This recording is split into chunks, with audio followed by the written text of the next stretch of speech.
Welcome, ladies and gentlemen, to another episode of the Real Forno Show. Today, we're going to be talking edge rushers, and the Vikings have a very interesting group at edge. It's very deep and talented, but who's actually going to be on the roster? And with that being the case, who could they target in the draft? Today, we welcome the Draft Network's Damian Parson in to have that conversation and identify a couple of guys that we might be looking at rounds 3 and 4. Welcome to the Real Forno Show.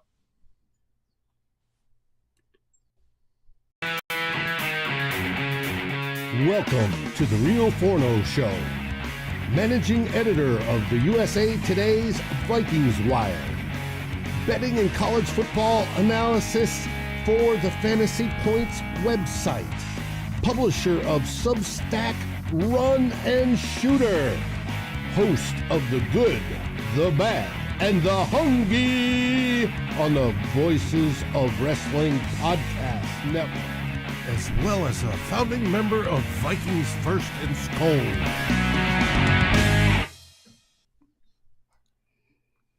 Welcome, everybody, to the Real Forno Show. I'm your host, Tyler Forness. Bottom right corner this time, producer Dave, and we are continuing our SKOL Search series with the gentleman on my left. He is the Draft Network's Damian Parson. Damian, my friend, how are you? What's up, Forno, man? How you feeling, man? Well, life is good. The hair is washed today, and it is not greasy. I am ready to rock and roll, and I know I want to be respectful of your time, so let's just get right into it. You're good. You're good. The big debate at the top is Tyree Wilson versus Will Anderson, and a lot of that has to do with Tyree Wilson being a really late bloomer, but you can see the tools and potential. But Will Anderson's been dominant in Alabama for the better part of 3 years. How do you contextualize that debate, and how do you see those players? Oh man, like it's a tale of high upside versus higher floor. And the crazy part with Will Anderson is that he's still not at his peak. Like we haven't seen the very, very best of what he could be because he's using a variety of different ways to put him at 4-eye, stand up outside rusher. They do a lot of twists and stunts to give him pathways on the interior to the quarterback. So I still think there's some development there for him in terms of his handwork. But then when you do allow him to rush off the edge and stress the outside shoulder, the handwork does pop and flash. The thing with Tyree Wilson for me is that he's so much of a tweener. And like I recently kind of went through his tape and it's tough because like it's all ceiling for him. Like he's very raw in terms of his pass rush plan. He doesn't typically rush with an actual plan on how he's going to win that rep. It's just more freelancing for him. He relies on his length and his power and speed to be able to get through offensive tackles. So he's a guy that he's such a tweener. You've talked about, I don't have him actually as an edge. I'm having him as more of a kind of between. If he's going to play edge for me, he's going to be in the four-man front. Right, especially on passing, on rundowns, have him set the edge versus tight ends and the outside shade of the tackles. But on passing downs, I want him reduced inside 3 tech.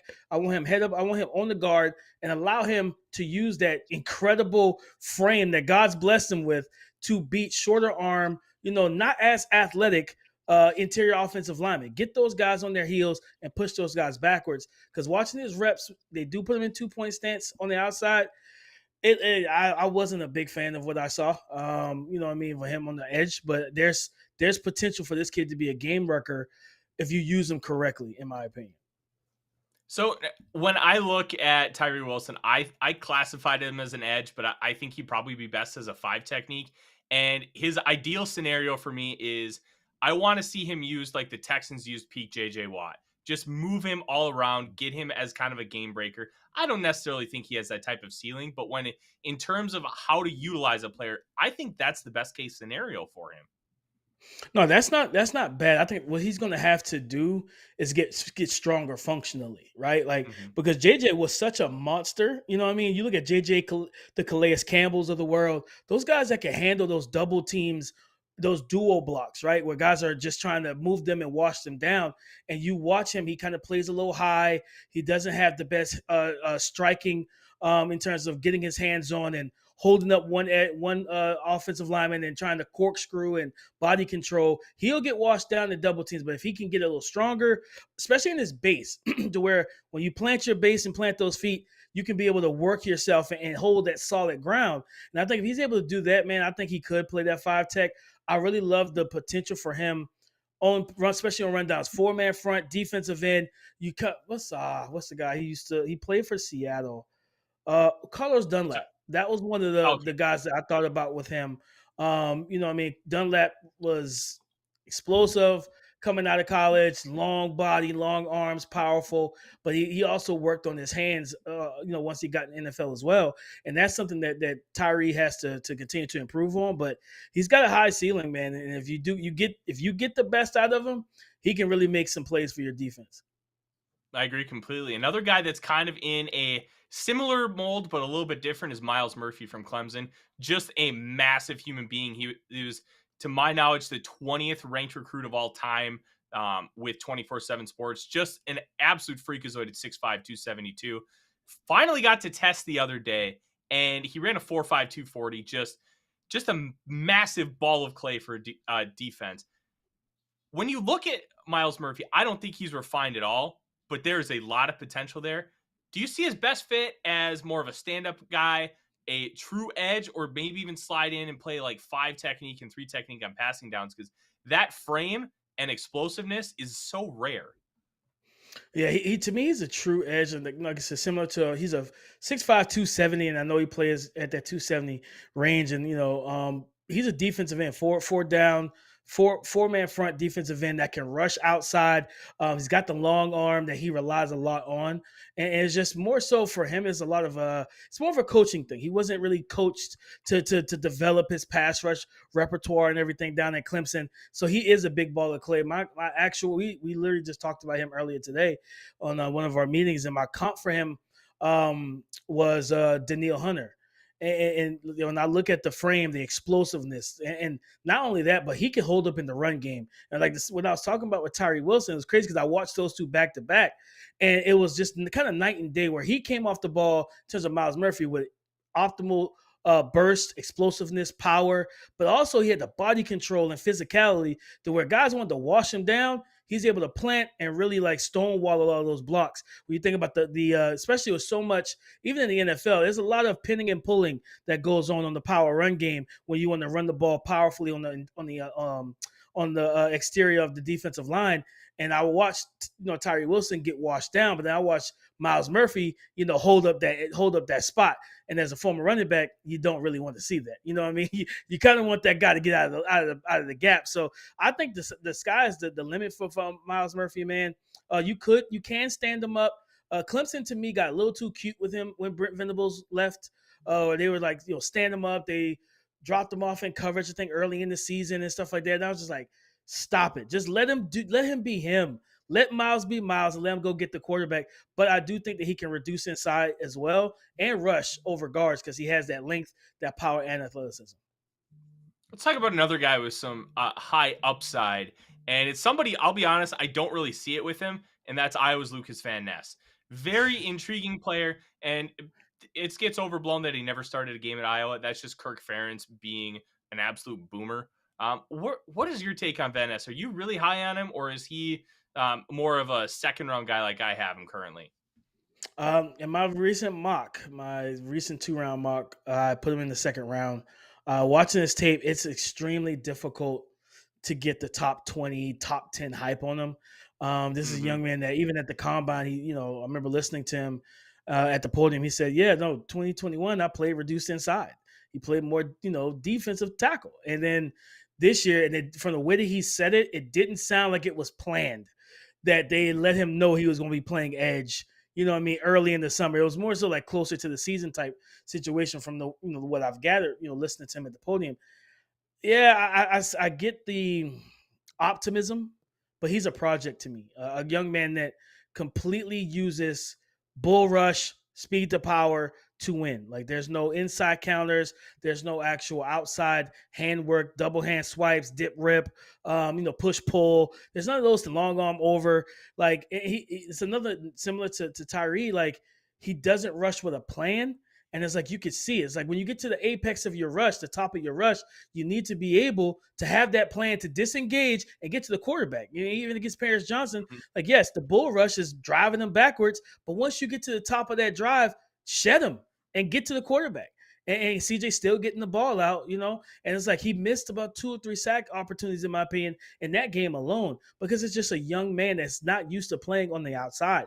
But I'm telling you, I saw him up close and personal. He looks a legit 275. This kid looks good on the huff. So for me, no, our first round is it's a little too rich for me because he's really, really a project in my opinion. But again, the ceiling is high if you can figure out what's the best way to utilize him, what he's most comfortable with. Because if you talk to him and if he says, I'm better off run, I feel like I'm better rushing on the interior, then that's where you place him, right? Like not drafting out of need if you're a team that needs an edge. Hey, I need a 3-4 outside linebacker. I wouldn't say go get Lucas Van Ness in the first round and think that you're going to get 15 sacks from him. So it's like, just be cognizant of that. But I think he could become a good player. You just gotta get those tools. It's like giving someone a tool belt that doesn't know how to actually build anything yet. You know what I mean? Like that's kind of where I look at it with him. Is like, you can give me the toolkit, man, but if I don't know how to Mhm. use that socket wrench, I'm not gonna do anything with it. It's like a kid watching Bob the Builder with a tool belt on at 5 years old. Right. There's potential with him. Two Yes. guys I want to talk about as stand-up rushers, then we'll get into a couple sleepers. Nolan Smith and BJ Ojolari. I came away very impressed by those guys, and considering what the Vikings are trying to do on defense, I'm very intrigued to see how well they'll fit. Um, you take a look at what the Vikings did. They signed Marcus Davenport. It sounds like they're going to be using him on the edge and a little less on the interior. Some of the guys that have traditionally been in those edge roles for Brian Flores have been bigger guys. You talk about they just drafted Jalen Phillips in Miami 2 years ago. They used Mhm. Trey Flowers on the edge. Matt Judon is one of the better edge rushers in the league, and he's playing in New England, albeit with Bill Belichick, but it's the same defense. Do you see these guys as necessarily Brian Flores guys? Because obviously they're very talented at what they do. Yeah, the size thing has always been, when you look at the size of these guys, they're probably not going to meet that threshold because, Nolan Smith plays around like 230, 235. Can't really tell. You can't tell when you turn the Yeah. tape on that he's not 250. Like he plays like he's 250, and BJ Ojulari being both of those guys had, being more of the smaller or lesser weighted edge rushers. I think that if they throw out those thresholds and just look at what you need at the position, those are fits. Now, BJ Ojolari might maybe not first round because he's got to improve functional strength and holding up at the point of attack in the run game. But man, Nolan Smith, I would absolutely, if I'm Brian Flores, I would want this young man. Because when you turn on the tape, you see a young man that knows how to not only does he have the bend, the length, the explosiveness, and the power, as we saw at the combine with his 4.3, 8, 4.3, 940, Yeah. running faster than a lot of the receivers and some of the running backs, which is very freakish. But if you look at that, you turn on the tape, you see a young man that knows how to get past offensive linemen. It's just more so Georgia doesn't. They just tell them to go out there and be athletes. Just go be a dude.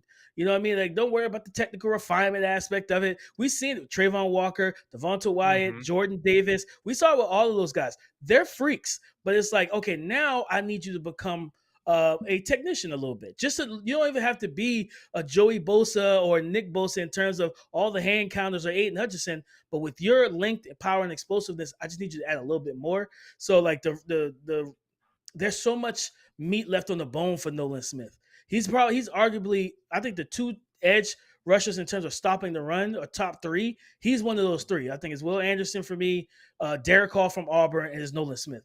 I watched, and Nolan Smith popped for me 2 years ago when I watched him just be able to just like literally railroad and run through guards that are pulling. They have full momentum, and he just takes 2 steps and stonewalls them, right? Like the power this kid plays with is outstanding. And with BJ Ojolari, that dip, that bend, the corner, to be a steep angle guy, he's a little bit different body type than his brother Aziz. Aziz is a more thicker frame, more stronger at the point of attack. But you talking about a fastball off the edge, man. Like he can bring that to a defense. He just may not be. He may be more of a sub package rusher early on as you work with his run defense. Makes sense. Two guys I want to bring up before we get out of here, Damian.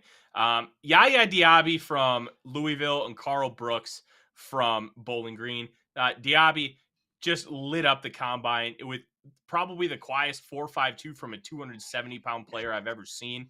And Brooks didn't get a combine invite, which I thought was just atrocious process. But 300 pounds, the dude played a legit edge at Bowling Green. Has a little bit of bend to his game, but probably is more of a 5-tech or interior player moving forward. How do you see those two guys? Man, I really like what I saw from Yaya Diaby. You know, like that frame, like you said, the quietest 4.51 for a 260-pound man, like that's not normal to see guys moving at that speed and that explosiveness. Because I believe he tested, 37. You know, in the vertical, his 10-yard split was a 1.56 at 263. It's incredible. And I remember because I remember watching him and I see power. You see the explosiveness. And I think this is a guy that you could stand him up in a 2-point stance. You could rush him out of a 3-point stance with his hand in the dirt. I think he's one of the more slept on edge rushers in this class. And I love the motor that I saw from him. I felt like he was a guy that played till the whistle was blown and really continued to chase the ball, whoever had it, whether it's quarterback on the move, running back. It didn't really matter to him. He just continued to play through the whistle. And you love that type because those are the things you can't really coach. Effort, motor, those things are just natural. It's like, how bad do you want it? And he plays well enough with it. And then he popped for me down at the Senior Bowl as well. When I remember watching him, I'm like, okay, like, you know, all the other edge rushers came in with a lot more hype than he did, but he came out, he pressed me a little bit more than some of the guys in the one-on-ones and in the team drills. I think this young man on, round 3, I would definitely take a shot at him, looking at him in round 3, either if you're a 4-3 team that wants a 4-3 edge or if you're a 3-4 team and wants an outside linebacker. At 263 running 4.51, you absolutely can stand up and move a little bit. You're clear. It's clear as day. Carl Brooks is definitely interesting because he lot of production, right? A very productive player. I think he led the nation per PFF in like QB pressures and hurries and all that stuff. And he was productive, man. And you see it. I do think he's better suited as like an interior rusher, but like they'll play him on the edge because I remember looking at him. I'm like, he's 300 pounds and he's standing up in a 2-point stance and he's like running through tackles and guards and things of that nature. When you give him that build up, like similar to sometimes I saw with Tyree Wilson, you put him kind of out there, as a wide angle guy. And if you do put him on the edge and you let him kind of gear up on tackles, he can run through and create lanes for himself. So he's a guy that I really wish he would have gotten a combine invite because the production is there. Like, I'm not sure why he didn't get that. No small school love, I guess, but I would have preferred for him to be at the combine. I want to see where those testing numbers are, right? What's the bench press? What's that functional strength? Also, what do you look like, in the shirts and shorts? Because that's a big part of it too. Do you have that strong physical frame? Is there any softness to your abdomen area, your core, and things where, okay, it seems like, all right, we might need to get you toned up a little bit more. But I wanted to see what that raw athleticism looked like, and we didn't get a chance of that at the combine. The NFL needs to do a better job getting these small school kids out there because he should have been there, man. But he's a player. He's a baller, and I think rushing him between the numbers, between the tackles, I think that's probably going to be the best bet for him.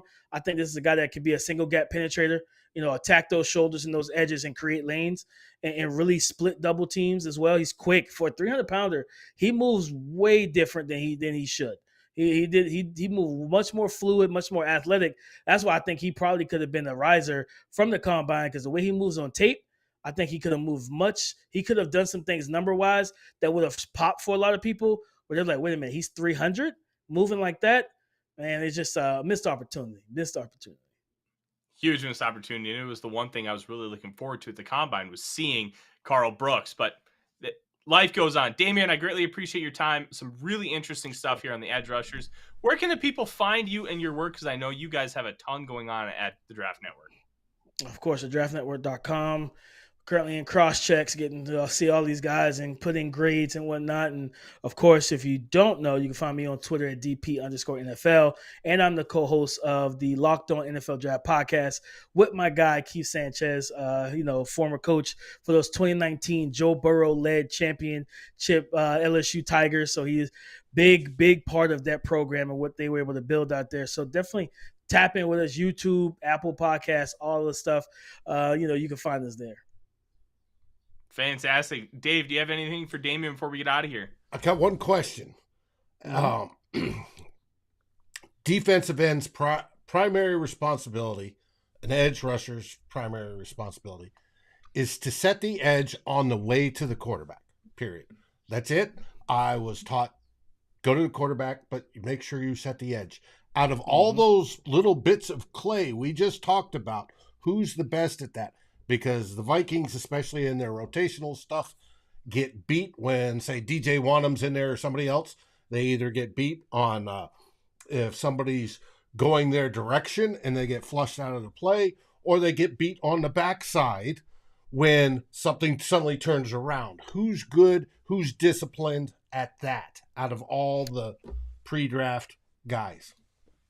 Especially the guys that we talked about, Nolan Smith. You know, that's a big emphasis with Kirby Smart, being able to be physical on the edge, and you see it. He understands how to use that length, the hands, to be able to keep that outside shoulder free, squeeze the gap, right, leverage that gap, and then go get the football. If the quarterback still has it, then you will get it. He has disciplined eyes too, which is something that's very talked about. You know, it's a very underrated aspect of playing in the front seven, is having the eye discipline to not just read the blocking schemes, but also see the ball and know where the ball is. And he does a great job of that. You rarely ever see him get out leveraged, even by mobile QBs in the SEC, because this is a young man that knows, I'm athletic enough. I can get a little bit, I can squeeze a little further down and sell that I'm coming downhill. And then when that quarterback kind of wraps out on the boots or off the, off script, he's able to close that window very, very quickly. So I think Nolan Smith is the best guy. That's why I would, especially running that Brian Flores defense you guys are going to be running, I would absolutely love to see him get his hands on Nolan Smith. Thank you. Oh, I would love Nolan Smith. And with that, that is the Edge Group. Big thank you to Damian for taking the time to join us today. From Dave and myself, what do we always say, Dave? SKOL Vikings! SKOL Vikings, baby. Like, subscribe, and ring the bell to get notifications. It helps us grow this community that we all love, our Minnesota Vikings. And on behalf of Tyler Forness and myself, Dave Stefano, thank you so dearly for watching The Real Forno Show. SKOL, everyone!